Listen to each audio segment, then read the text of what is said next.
Trigonometry Project by Valerio Garcia Kaga. Enroque from Sophomore F. Today's lesson is Bearings. what is a bearing?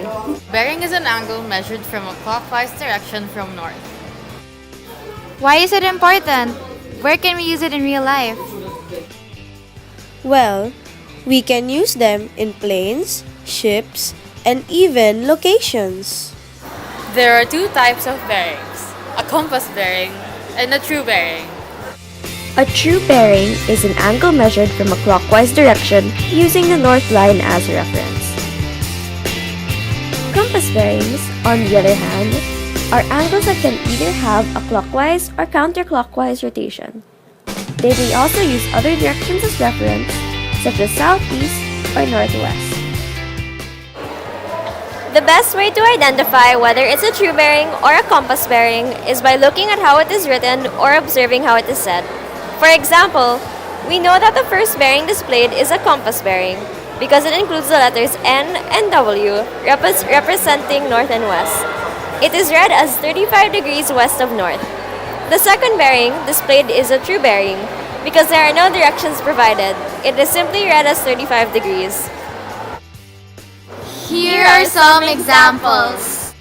A bearing of A from B is 65 degrees. The bearing of B from A is 245 degrees. Here's the illustration to the problem. But how do we figure this out? Here, we were able to determine that point A is to the right of point B by figuring out the quadrants that the angles lie on. 245 degrees is in quadrant 3, the bottom left quadrant, and 65 degrees is in quadrant 1, the top right quadrant. We want to connect these 2 points by using the lines formed by the angle, and the best way to do this is by placing point A to the right of point B, but also move it up a little so that they align. A bearing of B from A is south 45 degrees west. The bearing of A from B is north 76 degrees east.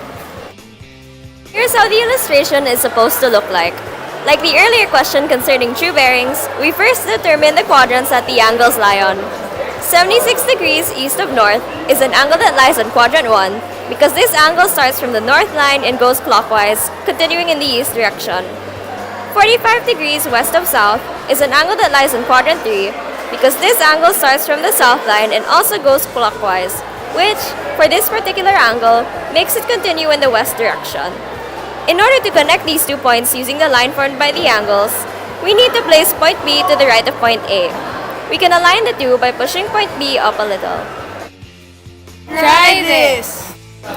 Anthony walks for 490 meters on a bearing of 140 degrees from point A to point B.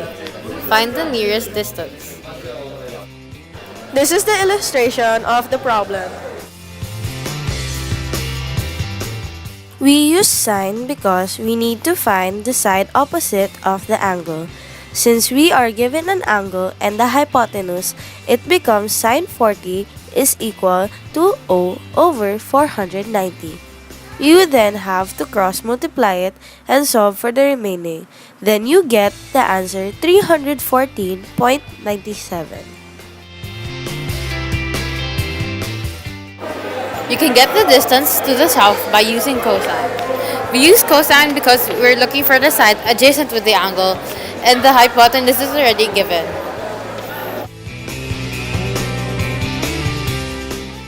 That's all for today. Thanks for watching.